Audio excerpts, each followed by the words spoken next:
Jhon Duran, what are you playing at? Hey guys, it's Ben here from the Pride of Villa, and yes, we're going to be talking about Jhon Duran. Everything that's been happening over the last week or two, and what I feel personally should be happening with the player. So if you are going to enjoy this video, please leave a like, subscribe, tell us in the comments down below what you're going to think, and then without further ado, let's get started.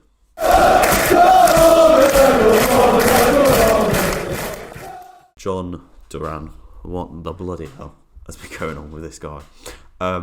If you haven't been living under a rock for the last week or two, quite a lot has progressed with what is potentially going to be happening with the player Jhon Duran. Obviously playing for Aston Villa, or signing with Aston Villa at the moment, I should say. A lot of speculation has been coming out with him regarding a potential move away from the club this summer, onto bigger and better things for him. But it hasn't come without its fair share of fair controversy and quite stir within the Villa community about what has been going on with the player. Just a quick little note about Jhon Duran, just to kind of gauge what you should really know about the player. Signing for Aston Villa in the January transfer window of 2023, joining for around 16 to 18 million from Chicago Fire, the MLS side in America. Having played for Aston Villa since then, he's made 49 appearances, 8 goals, 2 of them in the Conference League, 1 in the Conference League qualifiers, and then obviously 5 in the Premier League. So in fairness, not terribly bad. He's a player that's obviously playing behind the likes of Ollie Watkins, who's our main starter for Aston Villa. And at only 20 years of age as well, there is a lot of encouraging signs about the player. And there's a lot of potential for him. However, a lot has been going on with Jhon Duran, and it isn't just within this window. Let's take a look back to what has been going on with Jhon Duran since being at Aston Villa. I believe it was not that long ago, as a matter of fact, probably about January this year, there was heavy links with him moving away towards Chelsea. Now, obviously, at the time, Chelsea had been going over a massive transfer spree across the last year, signing a lot of bloody players. Obviously, new ownership's in the top early. And one of those players that was potentially rumoured to be interested to join Chelsea was Jhon Duran. Now, since that move, or that kind of link, it's kind of been a bit of a rumbling that Jhon Duran's been interested in moving away from the club. Obviously, at the age he is, he's obviously young. He hasn't had that much experience in the world of professional football, especially at this position in his career, because the Premier League is probably the top league in all of football.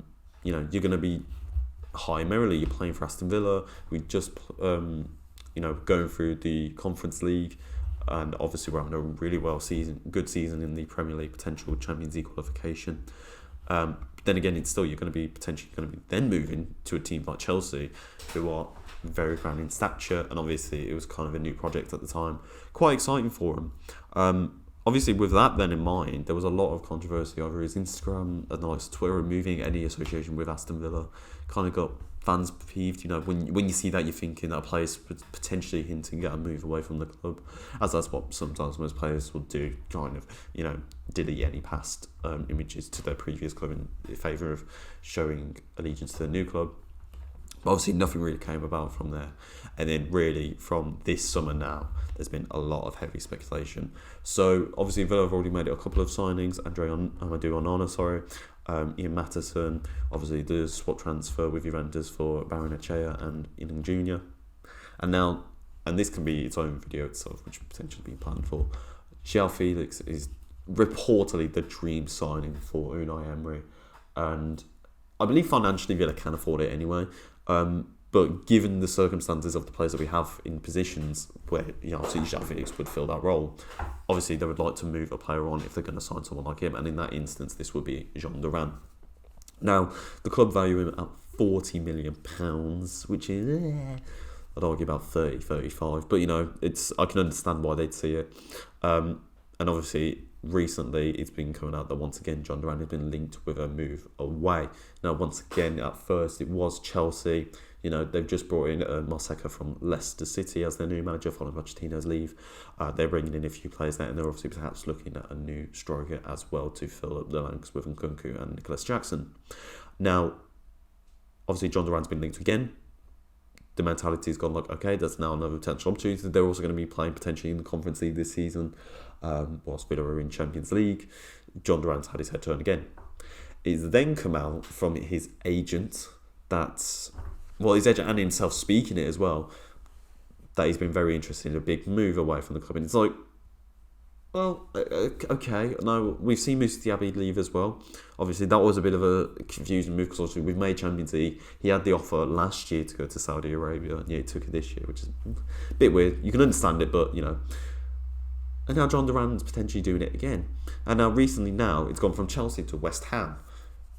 Now, obviously, West Ham kind of looking for... They need a new striker, basically. You know, Mikel Antonio, Danny Ings aren't cutting it. And really, their only top goal scorer right now is Jared Bowen. So for them, it'd be actually a decent option to go for. Once again, Villa are holding out for 40 million. And there's been a lot of offers coming. We've had one for 30 million for Jhon Duran being rejected. One for 32 million plus young player Lewis Orford. And that got rejected. And then I don't know how true it is, but as of recording, there was a potential offer for 37.5 million plus Danny Ings. That was rejected, and apparently the club is asking purely for the 37.5 million. And you're thinking, okay, that's not bad money to be fair for a player like him. We can move him on, and obviously it means that if you really want to, you can go and get João Felix. It's then come out Jhon Duran has gone, you know, he's looking forward to playing for these bigger clubs, these bigger opportunities ahead of him. And you sit there and you're thinking, well, hang on a minute. You're playing for a club, you know, no disrespect to West Ham, you know, but we are a much bigger club than West Ham is. And you're going to sit there and tell me, after the club have just achieved Champions League qualification, you know, we're having record home kit sales on its opening day. There's so much anticipation. The signings coming in. Genuinely, like, it's a perfect time to be an Aston Villa fan. And you're going to sit there and tell me that a bigger opportunity in the likes of West Ham, who I believe finished mid-table last year or around there, you're going to sit there and tell me that's a bigger opportunity, especially under Julian Lopetegui, who didn't have a great run of it with Wolves. Some of the signings that he's made at West Ham haven't been exactly inspiring. You're sitting there, you're thinking, what the bloody hell is he on about? He's been doing this all bloody for a whole year. The attitude's poor. And then even more recently, there's been an Instagram live of him doing the bloody West Ham Call on You Iron sign. And you're sitting there and you're thinking, what are you doing? Like, I understand your passion and wanting to play more first team football, but what can you realistically expect? You're going to go to, I think Dan Bardell said this best, it's like Carney Chukwuemeka. You're having confidence on yourself, and there's nothing wrong with betting on yourself, you know. I think Jhon Duran is a confidence player, as it's clearly seen by some of the goals and obviously the way he acts off the pitch. You know, there's nothing wrong with backing yourself, but are you realistically going to start ahead of Ollie Watkins? No. Given the games that we have this season, you know, we've still got Champions League, Premier League, we've all got domestic cup runs. There's going to be plenty of playing time there, you know. If he goes to Chelsea, is he going to get that potential same starting position? Probably not. Imagine Nkunku or, like I said, Nicholas Jackson will probably get the game ahead of him. What is this attitude? You're sitting really seriously thinking that you're going to get a better opportunity for yourself if you'd go to West Ham than the one you've had with Aston Villa. Absolute joke. What should happen with Jhon Duran? It's very simple. The club should sell him. There is no doubt in my mind that there is a talent there. We all know he's talented. We'd all obviously... I'd rather he'd stay, you know, purely on the talent basis. But obviously, given everything else, no, there is nothing for me. We can reinvest that money. Like I said, it can be made into a separate video.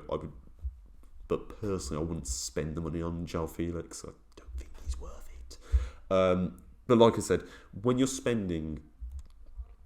going to get back, say, potentially 30, 40 million for him, we should be taking it. Obviously, the offers have been rejected, but this is something that Villa should have really been considering doing in the first instance, because quite frankly, we're going to get a profit anyway out of him, but quite frankly, the money that is received shouldn't be a factor. It should be his attitude and ultimately if he wants to play for the club. And clearly, he's shown he doesn't have that interest anymore. So move him on, make another talent. We've got Lewis Dobbin, Cameron Archer. I'd imagine Archer's more than ready, or for me it would suggest that there is a potential chance that he's going to be staying this season. I don't know how he'd feel, because obviously I know he's somebody that would probably want to be playing first team football again, but then again, you know, he went to Sheffield United. It was fine. I wouldn't say it was a massive standout career for him. I think for me, unfortunately, he's just best settled as over a second place position. That's the issue here. No matter who we sign, in the same sense of Harry Kane, they're always going to play second fiddle behind Ollie Watkins. So it's that instance of, why not just go with Cameron Archer and Lewis Dobbin, two players that are familiar within that position and obviously going to be of help there, and just let Ollie Watkins do his thing, sell Jhon Duran on to West Ham or whoever, made the money, and then reimbursed it into the team. I think that's the smarter idea here, and obviously the wiser option that Villa should be taking with Jhon Duran. So there you go then, that is my thoughts on Jhon Duran. Let us know in the comments down below what you think this is. It's a really truly, I think he is going to go. If he doesn't, I can't see much of a future out of him. Possible termination contract, but you never know. Yeah, real shame with him. Great talent, but poor attitude. Let us know in the comments down below what you think to the guy. But otherwise, follow us on our social pages. Tell us what you think. And without further ado, we'll see you next time. Up the Villa, the pride of Villa. See you later.